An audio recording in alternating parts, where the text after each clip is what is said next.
If you've built your business that you can't take a lunch break when there's a problem, you've already screwed up. Hello, people. Welcome to the community of the Growth Mindset podcast. Guys, if you are a first time listener, don't forget to subscribe on whichever platform you're listening from so that you don't miss on more interesting episodes coming up in following weeks. And for our daily listeners, here we are again with a new episode where we will interview another interesting personality from a unique industry and understand how they were able to accomplish this great level of success.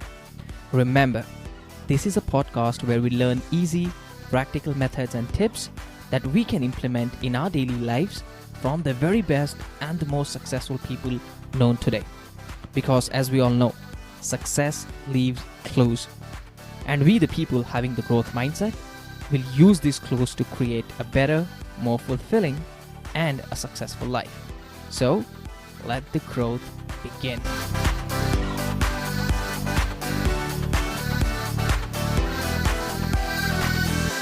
So first thing first, Eric, thank you so much for taking your time out and joining us on the Growth Mindset podcast. It is a pleasure to have you here. Yeah, thank you for having me. Awesome. Would you just like to tell a quick background about yourself? Background is in e-commerce. So I'm based in Los Angeles in the US. And over the past 14 years, I built 3 different e-commerce companies. 2 of them I sold. And about 8.5 years ago, I had built a reputation in the United States of knowing how to grow and sell these businesses. So I started advising and consulting for a lot of other brands and some big ones that you probably know, like Red Bull, Verizon, Hewlett Packard, as well as a lot of startups, and kept running into the same challenge, which at least here, it was very hard for companies to find agencies or marketers that actually knew what they were doing. And the ones that actually know what they were doing were really expensive and really hard to work with. And so I just found that it was a weird industry where good companies couldn't get access to great marketing. And I didn't like that. So about 8 years ago, I decided to hire my own little SWAT team, each with their own expertise. So like a Facebook marketer, an email marketer, a web designer, et cetera. And I went back to the brands I was consulting for and said, hey, we can now do all the work. Everything's a la carte, month to month. The idea is it's cost effective, easy, flexible, nimble, but we're the best at what we do. And I brought in some really good marketers to start. And that's really how we got kicked off. And so now 8 years later, we're over 300 people. We have people all over the United States, as well as Canada, Europe, Asia. And we work with about 700 different brands and grow their marketing. We also have a venture fund. We do a lot of investing in marketing technology and a lot of other things that we're working on as well. Interesting. Amazing. So I'm curious about how did you start your business? Hawk Media is what you started, I think 2014, right? Yep. So what were your learnings when you started off? Like when somebody wants to start a marketing agency, how can they start? Be good at marketing. Like, I think that's the biggest issue that I see. And I say that, and it seems like a funny thing to say, but I'd say 99% of agencies out there aren't actually good at growing companies. They can sell services, they can sign up clients, but then those clients never really grow. They don't really do a good job for them, and they churn out and say never grow their business. And you're not going to build a big business if you don't actually deliver. And so, I think the issue with marketing agencies is there's no barrier to entry. And so people think, and listen, people are naturally confident. It's kind of a biological thing. You have to be, but you have to be real with yourself that if you get clients to sign with you to do marketing, are you doing them a service or disservice? Meaning, are they going to benefit? Is their business actually going to benefit from working with you versus the other people that are out there? Or are you just muddying the market and you're really not that good at what you're doing? And you have to be real about that, because it's not just about doing the right thing, which is part of it. It's also that if you're not that good, it's going to come back. Your reputation is going to get out there, and your reputation can do you a lot of favors, but can also hurt you. So if you don't do a good job, if you just burn through people, it's going to get really hard to run your business, and you're going to frankly make less money than if you just went and got a job. So, and I've seen this over and over and over again. That's why I say it's so straightforward. But if you are good at marketing, then I'd say it starts with, just freelancing, doing some service of your own, and then figuring out where you can start to hire people to plug in the holes that you are better not focused on. Usually in the beginning, what I've seen is finding other marketers that can help you do the work so you can continue to grow and focus on growth is really where an agency founder is best utilized. I was even 3.5 years into the company, we were on like a 7 million run rate. $7 million run rate, and I was still doing 85% of our sales up until that Mm-hmm. point. And I know that because that was the point when I said I can't be a salesperson anymore. I really have to learn how to build a sales team. But up until that point, I was just driving the business. So I had, give or take 70 or 60 employees that were making their living off of myself driving 85% of the revenue to support them. So you have to be able to sell. You have to be able to get out there and do business development. That is a huge part of the agency that's really hard to hire for in the beginning. Mm-hmm. You've basically said a very important point, stating a very simple words, right? Be good at marketing. But Yeah. how can someone become good at marketing? What are some Yeah. practical Good tips? question. I'd say do like, oh, I think there's also a rush to like, everybody sees like Mark Zuckerberg and drop, billionaire before he's 30 and things like that, that it's like everyone thinks that they need to do things young. And I got lucky that I jumped in right away. Like I actually went into real estate when I first graduated college, but it was in 2008. And the market crashed literally a week after I started my job in real estate. And so I knew, and I was on commission. So I made $350 my first year out of college, which in LA is not enough to live off of, just to be clear. Absolutely. So I scrambled to figure it out and went into digital. And so I got lucky in some senses that I spent, and I also, when I was growing up, I built a bunch of websites. I tried to launch my first e-commerce company when I was 12, but my dad refused to sign the contracts on my behalf. And as a minor, I couldn't sign them. So, it was just never I was doing it over and over again and trying things. So I was always playing with it. So how do you learn? I think you go learn on someone else's dime, as they put it. Like go work for someone, go be in a marketing department at an agency or be in a marketing department at a company. Learn what you need to do, grow something, be successful at it, and then go, okay, that's really, in my opinion, the best way to do this is go be a marketer successfully and then start selling your services. Once you've learned how to do it, you've seen success. And we see, frankly, a few people have done that at our own company. We've had a few people that work at Hawk for a few years, learn, get going, and then decide they want to go out on their own. And there's one guy that started a small agency, has a few freelancers, does his thing, and he makes a good living, owns a couple homes now, has a ski house of his own. He's, I think he's probably 35, but he's also a diehard snowboarder. So he literally just like travels the world, does a bunch of extreme sports and snowboarding, and works, when he wants to. Has built a great lifestyle business, but is a good marketer, and spent a few years working with us and spent a few years after that working for someone else, and then spun off on his own. Yeah. Now it makes sense, right? Because rather than we thinking just theoretical knowledge may not be enough, right? When you go out in the market, because the real experience is, let's say, even if you're working for someone for free, at least you're getting the exposure, learning what exactly you're learning, more like a mentor kind of a relationship. And also, if you're able to get some learning, or if you're getting paid for that matter, at least for a couple of years, we can restrict ourselves, saying, what, I know I have a drive to basically go and start a business, but let me first learn the technicalities, learn exactly how do I actually build a startup so that it's successful. Well, and you also, when you do that, when you learn from success, you build that expertise. There's the old, saying of 10,000 hours. Like you have to get your 10,000 hours of trying something to be an expert. And by being a freelancer or starting a marketing agency, I think you're inherently trying to say you're an expert. But if you don't have those reps, those 10,000 hours, you're, again, kind of committing fraud in some senses. Absolutely. Now, I know that you're also coming up with your book, right? The Hawk Method, which is gonna. First copies here. Perfect. Yes. So in that book, I think there is one specific principle that you talk about, 3 elements that every business should know when it comes to marketing to basically have a successful business. What are those 3 elements? Yeah, it's awareness, nurturing, and trust. So how that breaks down, and these are what we call the 3 principles of marketing, and it's what we've used for years to grow businesses, how we assess where their problems are. And so awareness is really introducing your company to a new customer. And that is what most people think of as marketing. It's advertising, it's PR, it's word of mouth. It's the things that drive new attention to your company. But what most people miss is the nurturing part, because most people don't understand that when someone first becomes aware you exist, they don't just buy something.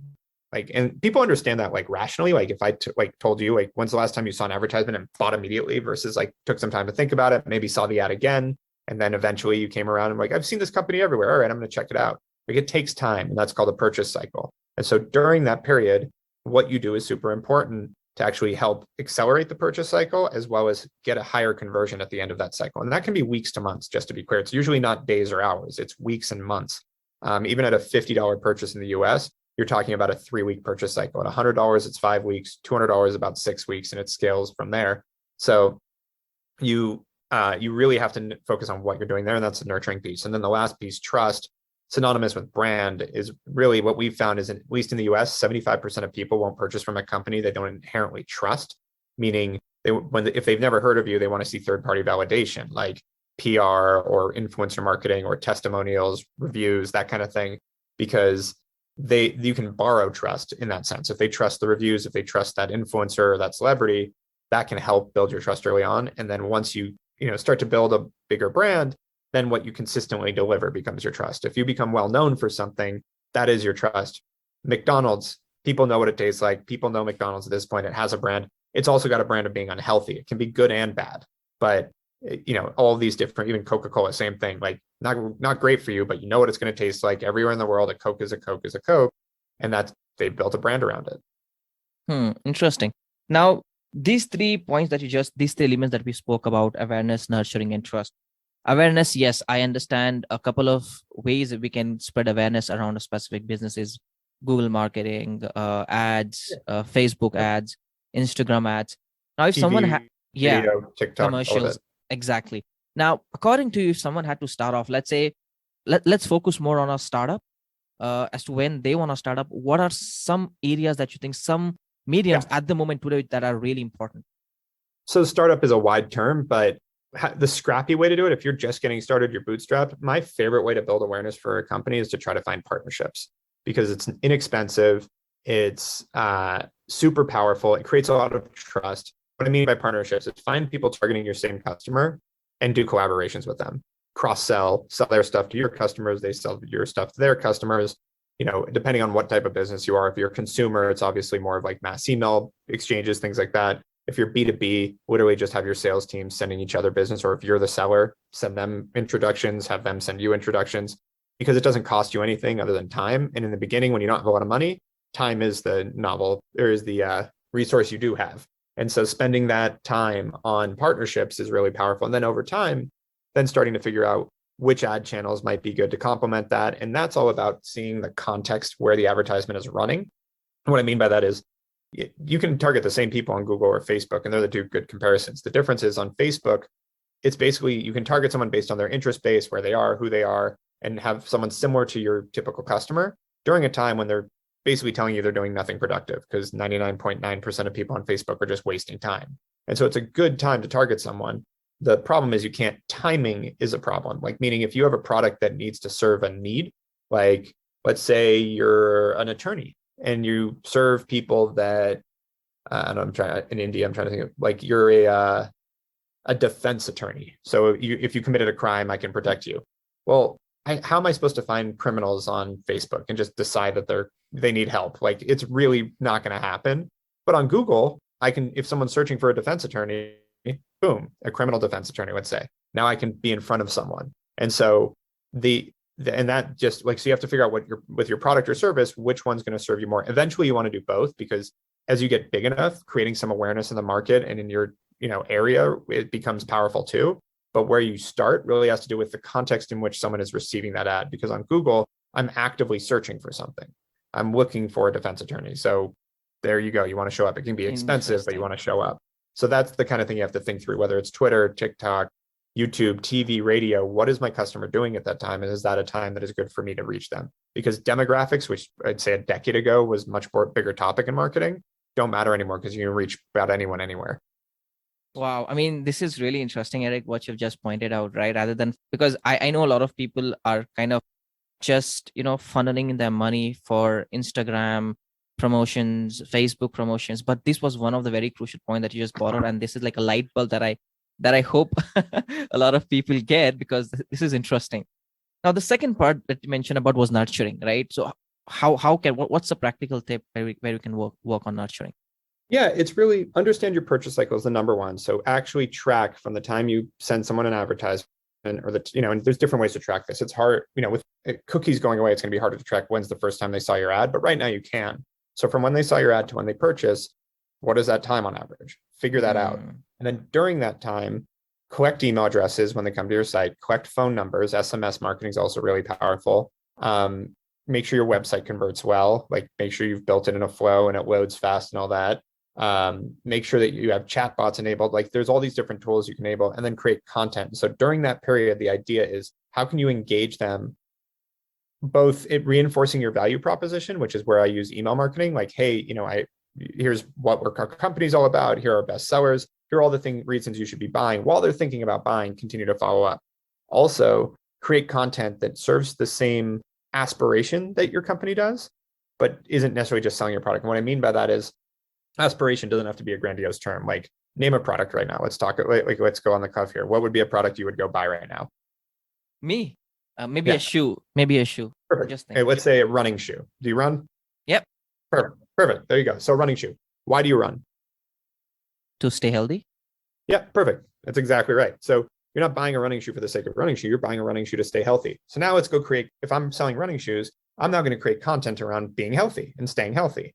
Here's, some health tips. Here's some diet tips. Here's some other things that go all around the idea of why you're buying the shoe. Now I'm reinforcing that value and that interest, but I'm doing it in a way that I'm not selling you. And this does a couple of things. One, it brings you in more often than just a purchase decision. You're going to get engaged more and want to see this site more than just, you're not going to come back and look at the shoe page over and over again. Generally, some people do, but it's not a common thing.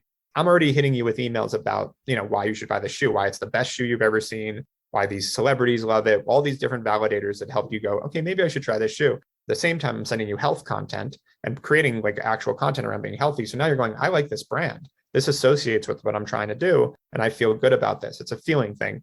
And it's also engaging you more, which inherently, if I'm getting you to my site more to engage more, you're on average going to buy more frequently. You're going to have a higher conversion rate, and I'll probably have a higher lifetime value because now you're going to keep coming back because maybe your running shoes 6 months from now get torn up and now you need a new pair. Well, I've kept you engaged. So that's where nurturing comes in. Plus, the one other secret with content is you're going to be a lot more likely to share that content than you are the shoe. And so you're now going to tell your friends, oh, check out this list. They published it's got to be good content, to be clear. It's not content for the sake of content, but you publish this list of 10 ways you can improve your running. And you're like, oh, wow, this is perfect. Hey, my friends that I go running with, check out this list. That's a lot more likely. Now all those friends know about my running shoe company as well. That's nice.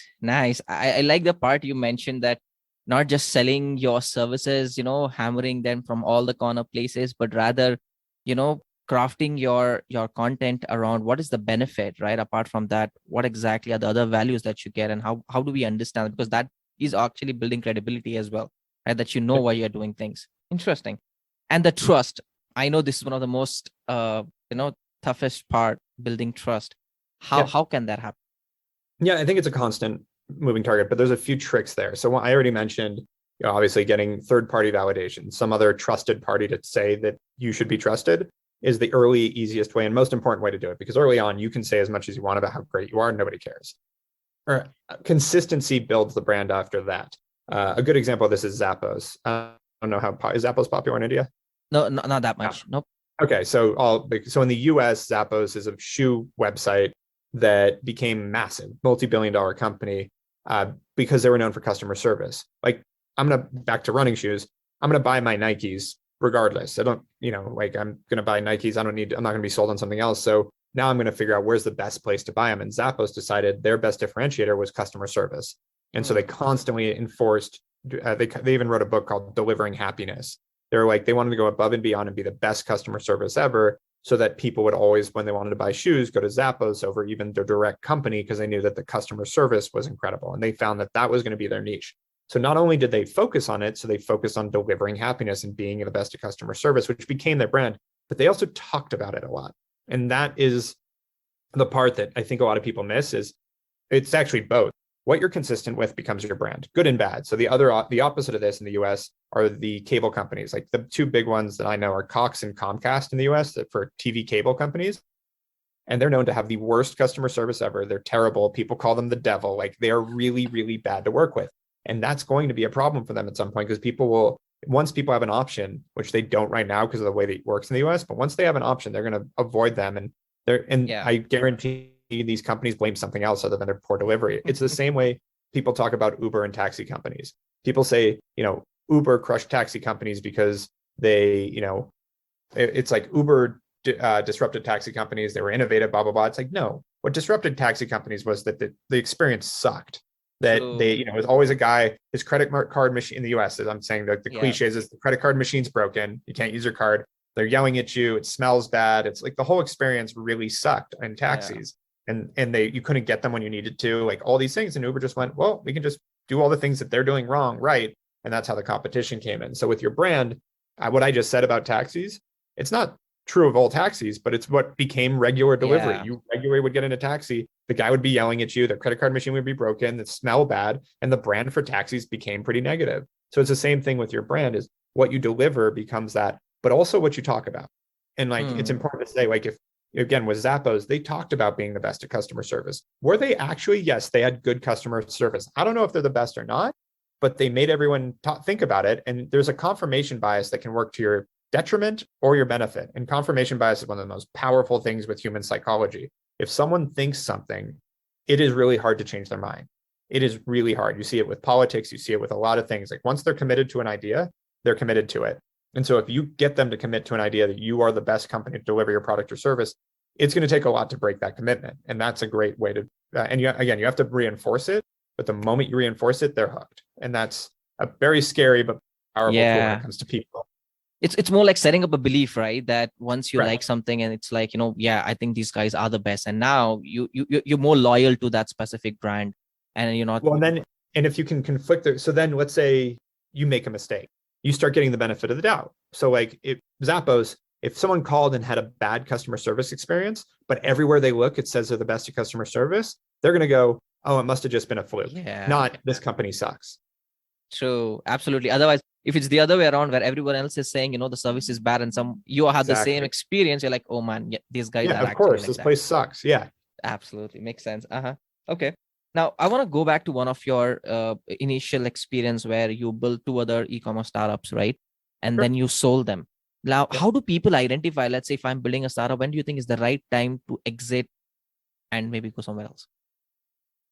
Both those companies sold because I took them where I could take them. Like, honestly, I had capped out and I didn't, I wouldn't say I didn't want to do it anymore. I just felt like the first company, Swag of the Month, we got to a point where we were working nonstop. We had bootstrapped the company. We could barely afford to pay ourselves. And we were too young. We didn't have like money sitting away. Like, I love the companies like, oh yeah, I didn't pay myself for 2 years. It's like, okay, where did you get all that money? Like living for 2 years. I was 24 when I started Swag of the Month. I didn't have any money in the bank. So living on, like, I had to pay myself, and I paid myself the minimum wage out here, but it was still, a burden on the company.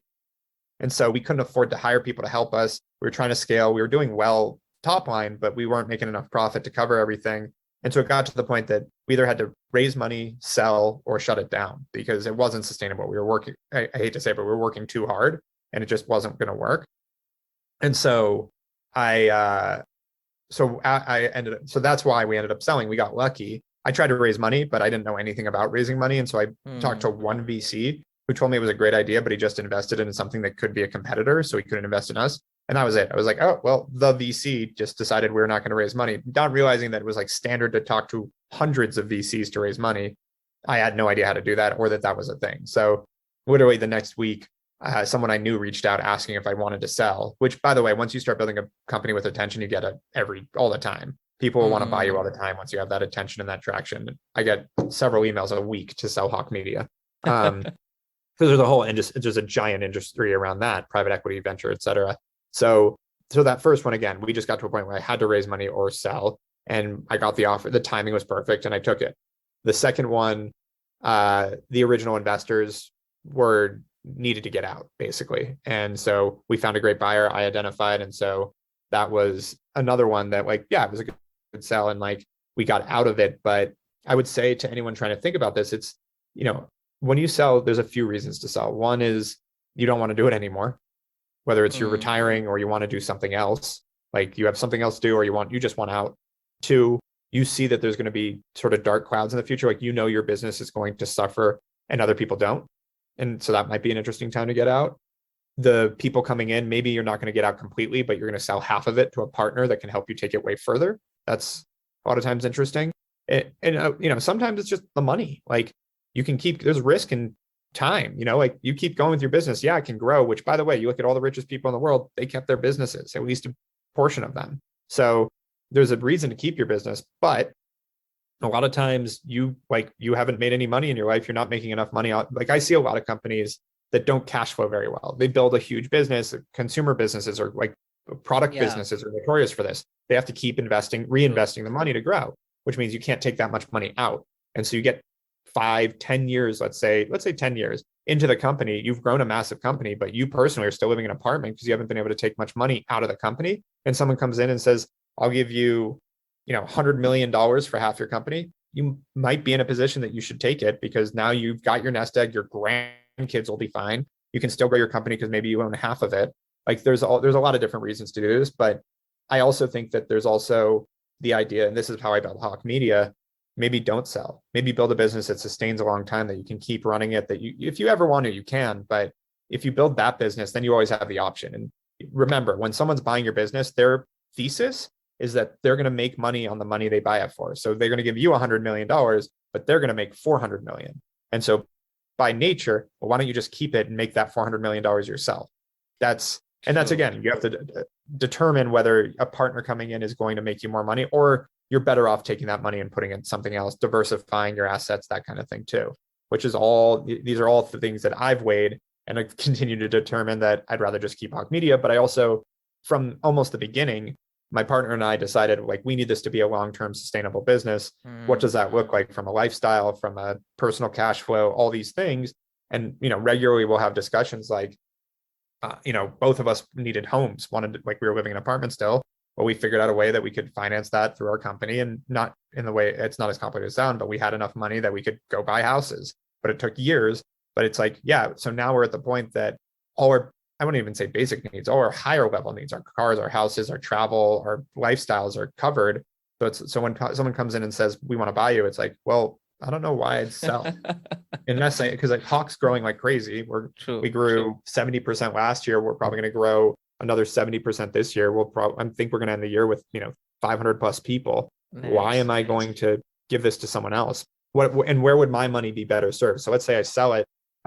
I'm just using round numbers, but I take $100 million and I go put it into real estate, or I go put it into stock market or crypto or whatever.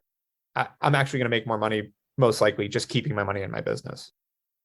Absolutely. I like the part you mentioned here, stating all the different aspects as to why somebody should sell, right, in the first place. It's not just one way wherein you're not just, let's say you need the money, but also seeing, do you want to actually take it forward or not? Like, what are the other parameters? And there's always another room where we can go ahead and do that, rather than sinking with the boat wherein you think you have no, because I know a lot of people that have invested effort and money, and it gets really difficult for people to detach themselves from that Yeah. organization wherein the future may not be there, right, in the Yeah. first place.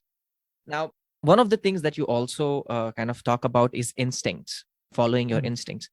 Tell us about this. Like, how can someone follow their instincts? Like, when do you think is the right time to follow those instincts, and which are the right instincts versus the ones that are not? Well, so what I think about instincts, or a lot of times people call it your gut. It's actually your brain just working faster than you can rationalize. So your instincts are usually rational. It's just you haven't been able to keep up, so to speak. Hmm. And so what I usually try to do is, when my instincts are telling me something, my gut, I pause for a second and try to figure out why. And so I do try to rationalize my instincts. And I found that to be a great tool. Like when my gut's telling me a deal is wrong or a strategy is wrong, I try to pause and go, why do I feel this way? Because like a lot of times it's, again, your subconscious, whatever, has caught up and thought through something faster than you have rationalized. So your gut is actually telling you like, this is a bad idea. Now go figure out why it's telling you that. When you can confirm that, then you can actually make a rational decision around it, which I prefer. I think in business, let's stay rational, not emotional. Absolutely. But I also feel that sometimes when you are in a pressure, right, this is a very thin line that you basically wrote, wherein we think we take a step back and think because we are flooded with thoughts, instincts, ideas every Mhm. single second, right? How do you identify which is the right idea, and when do you pause? Like, what is your ritual idea when you identify there's an instinct, there's a gut feeling? How do you stop and basically think about it? Take a breath. I mean, I'm not talking about taking 50, an hour or two to figure out why my gut is. It's usually pretty quick. But yeah, stop and take a breath. Like almost nothing is as urgent as you think it is. That doesn't mean don't work with urgency. I think that's important. But like people will literally not want to give up like something will be going wrong in the business. And they're like, I can't take a 5-minute break, or I can't go to lunch, or like those kind of things where I'm like, if you've built your business that you can't take a lunch break when there's a problem, you've already screwed up. Like you're already in trouble. Like you've got to build things a lot more stable than that from the beginning. There's actually a good example of this, and it's a little bit of a what do you call it, tangent, but there's a friend of mine has a company where he actually pays his employees to go on vacation once a year.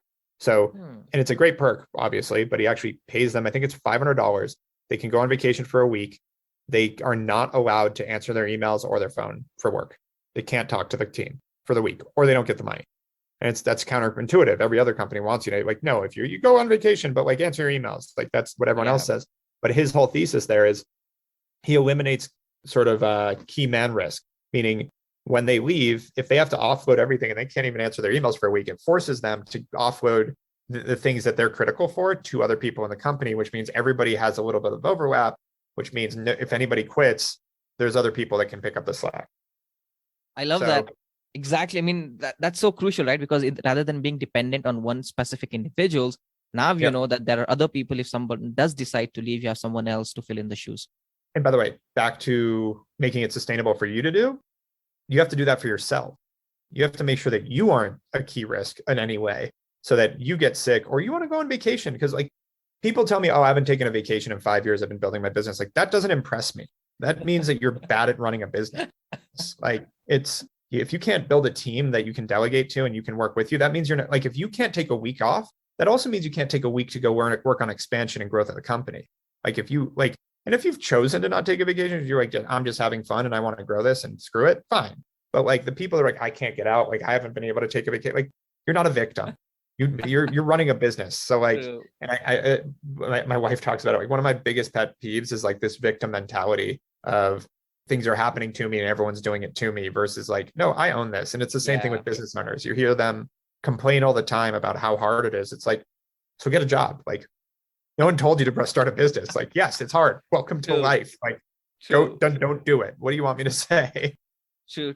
I think that's one of the things, right? With almost all of us, not all of us, I would say, because that'll be a generalization, but a lot of people are kind of looking at pushing things away so that they don't get attacked, right? Rather than saying, oh, I'm this because of that reason. And this is deep psychological thing, right? It's not just something that we're talking off the bat.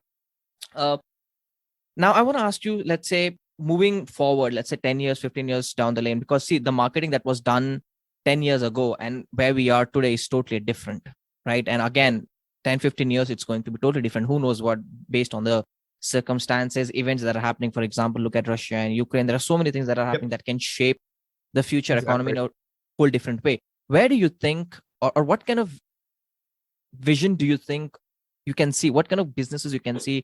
Which is a field wherein you can see there is more potential to growth? How will this impact? Yeah, I think it's actually less about trying to anticipate the future. It's more about being adaptive and adapting quickly. So you look at COVID as a good example. And I watched friends that, like, a great example of this, one of my favorite examples is a company, they owned a chain of gyms in Canada. Canada, I think, is still locked down. Like COVID's, like, they're still not allowing anyone to do anything. And this company owning a chain of gyms, they were shut down. The weekend everything shut down, they were shut down. I don't think they've been open. They opened for a short period of time and then they closed down. We're 2 years into this. That business would be done, except for the founder went, well, what can I do here? I have a giant team of personal trainers and a giant roster of clients. They all still need to work out. So I'm just going to open a virtual training. And now he has a massive 8-figure, meaning tens of millions of dollars business around virtual training that he built because he went, and he did it in a weekend. It wasn't like he waited, it took a year. He just like, here's Zoom. We're doing this same price, which means I lost no revenue, but now all the people that couldn't find time to make it into the gym, all these housewives and people that couldn't leave their kids and stuff like that, now can work out too. So, I've got all these existing customers that still need to work out and they have the money and they're still going to do it. And now I have all these new customers and, oh, look, my business grew because of COVID. And then you had people that went, oh God, COVID shut down. Like, I don't know what to do. I'm just going to shut everything down. Yeah. And I saw it with restaurants too. I had friends that went heavy into delivery and I had friends that just turned everything off. The friends that went into delivery did fine. And the friends that turned everything off, well, I think it was like 60% of restaurants in New York City shut down. Yeah. It's one of those things, like, you got to just be ready to adapt and start with something that's needed now. Because I think so many people try to anticipate where things are going and you usually end up being too early. Maybe you're right, maybe you're wrong, but people adapt things really, really slowly. So the best businesses, the most successful businesses are ones that took existing services and existing products and just made them a little better. Look at Amazon, Google, Facebook, literally Apple. Cell phones existed, music existed, computers existed. I'm talking about Apple, Amazon. It's not like e-commerce was new with Amazon. They just went for books, but then they did a good job of logistics, and then they figured it out. Same thing with Facebook. It wasn't the first social media platform, but they did it better. And that's the thing. It's just your most successful companies are ones that there's already demand for, and then you just do it better. That's, how I feel about Hawk Media. It's not like marketing agencies are new, but we've done it better, and we've been able to grow incredibly fast and take over a lot of the market because with some simple changes on how we serve clients. Interesting. I know we are coming to the end of the time slot, but there is one question that I want to ask you, Eric. Now, this is with regards to the growth mindset, right? We understand because growth mindset is eventually tied to what you just mentioned, the being able to adapt, thinking about possible ways when we can learn, grow, spread awareness and things of that sort. Out of all the things that we have discussed, right? If you had to give, let's say, 2 practical advice to all the listeners out here, one could be to grow professionally and one personally. What those 2 advice will be? Yeah, on the professional side, I'm going to speak to people if you want to be a high achiever or whether it's a senior executive or a business owner, know that by doing that, you're signing up to solve the biggest problems at the company by nature. That's what makes you that high level. And so it's a choice. But if that's what you want to aspire for, come to terms with that so that when all those big problems happen, you expect them and you're ready to solve them versus getting emotional and stressed out about it. These are all choices. Again, it's getting out of that victim mentality and knowing that I made a choice to be a business owner. I'm going to have to deal with the biggest problems. So when they happen, you accept them and you move on and you do it. Again, it's way more emotionally sustainable. So I'd say that on the professional level is really important. On the personal level, something that we practice a lot here is work-life harmony, not balance. I think work-life balance is a misnomer because the idea is that they're contradictory to each other, that they're opposing forces, and that you can either work or have life, not both. And I think that's ridiculous. If you can actually orchestrate your life, especially now with remote work and all these things, you can enjoy life and also be working. For example, it's 7 a.m. or 7:40 a.m. where I am right now because I am in the mountains because I'm doing this. I have about 4 more meetings this morning, and then I'm going snowboarding for the rest of the day, and then I'm working at night. I'm still going to get probably 8 to 10 hours of work in, very full work day, but I'm doing it on either end so I can go do one of my favorite things during the season that I can, which is snowboard. That's what I mean by harmony, is how does it complement each other that I'm still being completely as productive as I need to be, but also getting to live the life I want to live. Goes back to then I'm never in a rush to retire or sell my company because these are the things I do if I retire anyways, but it keeps me engaged. So interesting. Those I'd say the 2. Yeah, I think the second part is really nice. I've heard of work-life balance, but the work-life harmony is more important because this is bringing you more in line with whatever goals you had. Let's say people say, right, 30 years down the lane, I want to retire, 52, I'm going to retire and do this. Why not do it now? Why don't you create those kind of scenarios like the one you just mentioned? Like, how are you doing it? So rather than focusing or living our, imagination or the life that we want for 30 years, 40 years from now, rather than trying to build it with what we currently have. That's an amazing feedback. And that's I started doing that, about a year into Hawk, we had that conversation, what that looked like. And then literally that was 2015, 2017. I looked at my now wife, his girlfriend at the time, and said, what's on your bucket list? And we looked at the things we really wanted to do. And we just figured out how to do a bunch of them. And so now, we're not sitting here going, God, one day we'll do this. It's let's just go do it. And certain, listen, I know that there's financial constraints, but honestly, where there's a will, there's a way. If it's literally your bucket list, things you absolutely want to do before you die, go figure out how to do it. Just going to be blunt. Exactly. Now, how can people reach out to you, Eric, for my listeners who'd like to reach out? Well, first, you got to get the book, The Hawk Method. It's all over everywhere they're sold. It's just coming out. You can go to hawkmethod.com or thehawkmethod.com. It's on Amazon, etc. I'm on every social media platform, @Eric Huberman. So pretty easy to reach out to. Perfect. Awesome. So thank you so much, Eric, for taking your time out and joining us. Yeah, absolutely. Thank you for having me. This brings us to the end of this episode and hope you at least had one takeaway from this interview. If you have any questions or want to talk to me personally, you can find me at www.silawatirshad.com. See you soon.